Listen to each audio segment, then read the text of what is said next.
Hi friends, ఈరోజు మనము chicken శనగ కూర. ఇక శనగ కూర నేను సన్నగా కోసేసి పెట్టేసుకున్నా, మంచిగా శుభ్రంగా కడిగి సన్నగా కోసి పెట్టిన. మనం ఈరోజు శనగ కూరతోటి చికెన్ వండుకుందాం. ఇంకో చికెన్ 1 కేజీ చికెన్ తీసేసి శుభ్రంగా కడిగి పెట్టేసిన. ఇప్పుడు మనము బౌల్ పెట్టుకొని స్టవ్ వెలిగించుకొని ఆయిల్ వేసుకుందాం. ఆయిల్ వేసుకొని ఇక ఆయిల్ వేసుకోవాలి. ఆయిల్ వేసుకున్నాక మనము కొద్దిగా ఆయిల్ వేడైన తర్వాత ఒక 4 పావుల ఆయిల్ వేసుకుంటున్నా, ఎందుకంటే కేజీ చికెన్ కదా. ఈ ఉల్లిపాయలు ఒక 2 ఉల్లిపాయలు కట్ చేసిన. ఈ 2 ఉల్లిపాయలు మనము ఆయిల్ వేసేసుకోవాలి. ఆయిల్ వేసుకొని ఇది కొద్దిగా గోల్డెన్ కలర్ వచ్చేదాకా దీన్ని వేయించుకోవాలి. ఉల్లిపాయలు జర గోలిపోయినాయి కదా, వేగినాయి మంచిగా.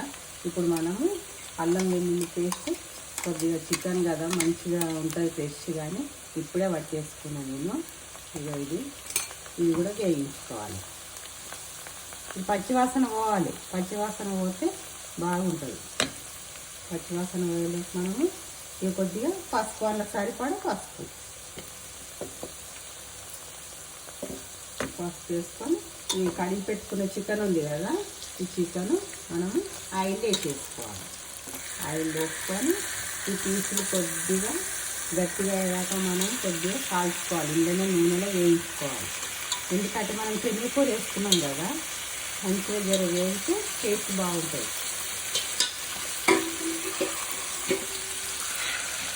ఇట్లా దీన్ని వేయించుకోవాలి.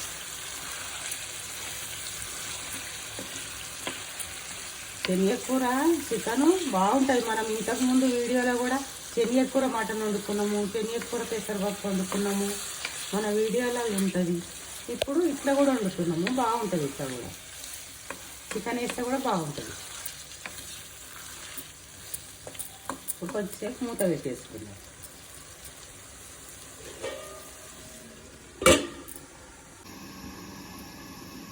ఇప్పుడు ఉడుకుతుంది, చూసుకుందాం. నేను అట్లా మొత్తం పెసర అనేది వీటి మంచి గట్టి పీసులు అవుతాయి కదా ఇవి. ఇప్పుడు మనము ఇలా కారం వేసుకొని శనగకూర వేసేసుకుందాం. ఇప్పుడు కారం వేసేసుకుందాము, ఉప్పు కలిపిన కారము. కారం వేసుకొని మనము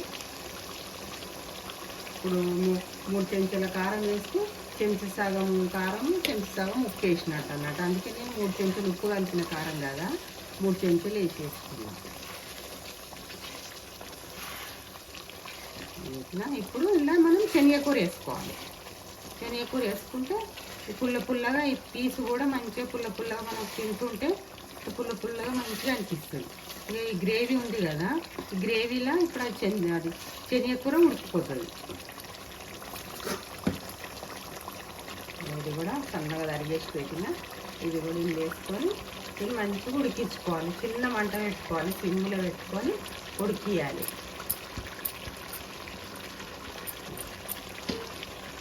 కడిగేసుకుని ఇది బాగుంటుంది.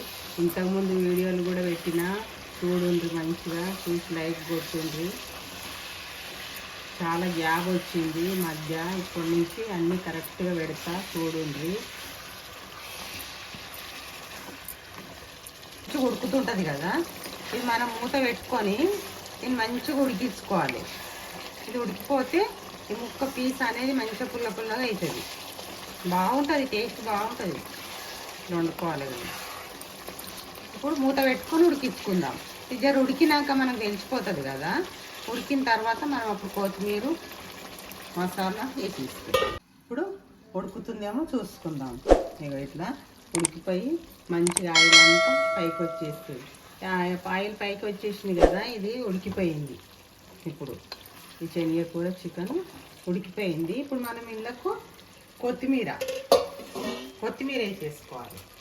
నేను మంచిగా సన్నగా తరిగేసి కట్ చేసి పెట్టిన, శుభ్రంగా కడిగి ఎండ్లో వేసేసుకోవాలి. వేసుకొని మనం ఇప్పుడు షాజీరా అన్ని మసాలాలు, అన్ని చెక్క, ఇలాచి, లవంగా అన్నీ ఒకటే దగ్గర నేను పొడి కొట్టేసి పెట్టేసుకున్నా. ఆ షాజీరా వేసేసుకోవాలి. ఒక స్పూన్ వేసుకుంటే సరిపోతుంది. ఇవన్నీ అయినాయి కదా. ఇప్పుడు ఈ కొత్తిమీర కొద్దిగా ఇట్లా మెత్తబడేదాకా ఉంచేసి ఇప్పుడు మనము స్టవ్ బంద్ చేసేసుకోవాలి. శనగకూర చికెను రెడీ అయిపోయినట్టే. గుమగుమలాడే చికెన్ శనగకూర. ఈ వీడియో కనుక మీకు నచ్చినట్టయితే లైక్ చేయండి, షేర్ చేయండి, కామెంట్ చేయండి, సబ్స్క్రైబ్ చేయండి. టాటా బాయ్.